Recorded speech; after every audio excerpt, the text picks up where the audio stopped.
بسم الله الرحمن الرحيم maanta waxaan joogaa shirkadda lagu sameeyo solar panelka oo loogu talagalay in lagu isticmaalo meelaha baadiyaha ah iyo beeraha waxa waaye solar panel ama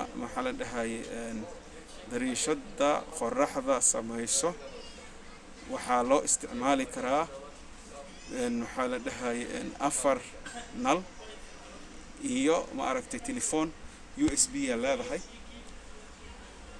meel USB la gelinayo telefoonkaad ku buuxsani kartaa laba nooc waaye kanna waa 24 watt kanna وهذا كم وات 12 هذا 14 وهذا 24 امبير كان waxa waa 12 امبير waaye kanna 24 waaye marka waa bahal loo isticmaali karo baadiyahoo kale magaaladoo kale xataa hadii ay korontada qaali kugu tahay oo